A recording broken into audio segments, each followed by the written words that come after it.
Hi friends, welcome to true food kitchen. ఎలా ఉన్నారండి మీరందరూ? ఈరోజు మన వీడియోలో ఏంటంటే స్పెషల్ చోలే. సో పూరీల్లో కానీ చపాతీల్లో కానీ ఇలాంటి చోలే మసాలాలు వెరైటీగా చేసుకోవాలనుకున్న వాళ్ళందరి కోసం ఈ వీడియో అండి. సో చాలా ఎమ్మీగా ఉంది, చాలా టేస్టీగా ఉంది. సో ఖచ్చితంగా ట్రై చేయాల్సిన రెసిపీ ఇది. ఈ రెసిపీ ఏమేం ఇంగ్రీడియంట్స్ కావాలి, ఎలా తయారు చేసుకోవాలనే విధానాన్ని ఈరోజు మన వీడియోలో చూద్దాం. సో ముందుగా నేను ఇక్కడ ముందు రోజే నేను ఇట్లా మన చెన్నాని నానపెట్టేసుకున్నానండి. సో చక్కగా ముందు రోజే నానపెట్టుకోవాలి. సో బాగా నానితేనే అవి చక్కగా మనకి కుక్ అవుతాయి అన్నమాట. సో ఇప్పుడు నేను ఒక ప్రెషర్ కుక్కర్ పెట్టుకున్నాను. ప్రెషర్ కుక్కర్లో మనం ముందుగా నానపెట్టుకున్న శనగలు ఉంటాయి కదా, అవన్నీ మంచిగా వాష్ చేసుకొని వీటికి సరిపడా వాటర్ వేసేసుకొని సో చక్కగా మనం దీన్ని ప్రెషర్ తీసేసుకోవాలి.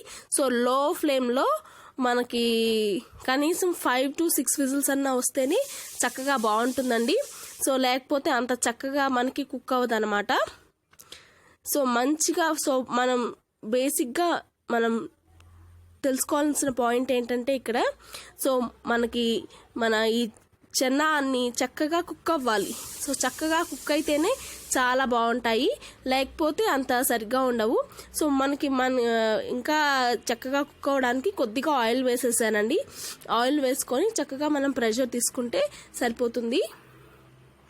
సో 5 to 6 విజిల్స్ రంపించాలి. ఈ లోపల మనం సైమల్టేనియస్గా ఇక్కడ కొబ్బరి అలాగే జీడిపప్పు, ఒక 2 టమాటాస్ కట్ చేసి పెట్టుకొని మనం ఈ గ్రేవీని రెడీ చేసి పెట్టుకోవాలన్నమాట. ఈ పేస్ట్ని మనం రెడీ చేసి పెట్టుకున్న తర్వాత ఇప్పుడు మనం ప్రెషర్ కుక్కర్లోని మనకు ప్రెషర్ కానీ రిలీజ్ అవుతున్నది. సో చక్కగా 5 to 6 విజిల్స్ రంపించేసేసుకున్నాము. సో దాన్ని పక్కన పెట్టేసేసుకున్నాము. ఇక్కడ మనం సో ఇప్పుడు కర్రీకి కావాల్సిన రెడీ చేసేసుకోవడానికి సో మనం ఇక్కడ ఒక కడాయి పెట్టుకున్నాం. కొద్దిగా దాంట్లో ఆయిల్ వేసుకున్నాం అండి. సో ఇలాంటి కర్రీస్కి కొద్దిగా ఆయిల్ ఎక్కువగానే పడుతుంది. సో అలా ఉంటేనే చాలా టేస్టీగా ఉంటుంది. సో కొన్నిసార్లు తప్పదన్నమాట ఆయిల్ ఇలాగా తప్పకుండా. సో మనం ముందుగా కట్ చేసి పెట్టుకున్న ఆనియన్స్ని, చిన్న చిన్న ఆనియన్స్ని సో ఈ ఆయిల్లో వేసుకొని చక్కగా కాసేపు వేయించుకోవాలి. మంచిగా మనం వేయించుకోవాలన్నమాట. సో కాసేపు వేయించుకుంటే సరిపోతుందండి. సో కొద్దిగా సాఫ్ట్ అవుతే సరిపోతుంది, ఎక్కువసేపు అవసరం లేదు. కొద్దిగా సాఫ్ట్ అయిన తర్వాత మనం ఇక్కడ సో దీంట్లో ఇప్పుడు మనం మెయిన్ ఇంగ్రీడియంట్స్ వేసుకున్నాం అనమాట. సో కొద్దిగా పసుపు వేసుకున్నాను ఫస్ట్ నేను, అలాగే కొద్దిగా గరం మసాలా పౌడర్, కారం, కొద్దిగా కారం వేసుకుంటున్నాను. కారం కానీ వేసేసుకున్నానండి. సో ఇక్కడ మనం ఇప్పుడు కొద్దిగా జీలకర్ర పొడి, వేయించిన జీలకర్ర పొడి కానీ వేసుకోవాలి. సో చాలామంది దీంట్లో ధనియాల పొడి వేస్తుంటారని, కానీ ఇలాంటి చోలే మసాలాలో ధనియాల ఫ్లేవర్ అంత టేస్టీగా అనిపించదు. సో నేను అందుకని ఇక్కడ స్కిప్ చేస్తున్నాను. కొద్దిగా అల్లం వెల్లుల్లి పేస్ట్ కానీ వేసేసుకొని సో ఈ మసాలాలన్నీ ఒకసారిగా కాసేపు మనం ఇలాగా వేయించేసేసుకొని కొద్దిగా అల్లం వెల్లుల్లి పేస్ట్ పచ్చి వాసన పోయేంత వరకు వేయించేసేసుకుంటే సరిపోతుందన్నమాట. చక్కగా వేగిపోయిన తర్వాత మనం ముందుగా రెడీ చేసి పెట్టుకున్న పేస్ట్ ఉంటుంది కదండి. సో చక్కగా ఇవన్నీ వేగిపోయినాయి. సో ఇప్పుడు ముందుగా మనం కాజు టమాటా పేస్ట్ రెడీ చేసుకున్న కొబ్బరి పేస్ట్ రెడీ చేసుకున్నాం కదా. సో దీంట్లో మరి కొద్దిగా గట్టిగా ఉంది. సో గట్టిగా కాకుండా కొద్దిగా వాటర్ యాడ్ చేసుకొని సో దీనికి సరిపడా వాటర్ని యాడ్ చేసేసుకొని మొత్తం ఈ పేస్ట్ అంతా, ఈ టమాటా పేస్ట్ అంతా దీంట్లో వేసేసుకొని సో చక్కగా ఇది బాగా ఆయిల్ అంతా రిలీజ్ అవ్వాలండి. సో ఇలాగ నాకు ఆయిల్ అంతా రిలీజ్ అవ్వడానికి కనీసం నాకు 20 minutes పట్టింది. అంటే 20 minutes నేను మీడియం ఫ్లేమ్లో పెట్టాను. సో మీడియం ఫ్లేమ్లో పెట్టుకొని 20 minutes కుక్ చేసుకున్న తర్వాత సరే లైట్గా ఆయిల్ రిలీజ్ అవ్వడం స్టార్ట్ అయింది ఇక్కడ. సో ఇప్పుడు మనము ఇంకొకసారి మనం దీన్ని అంతా సెటరైట్ చేసుకున్నాము.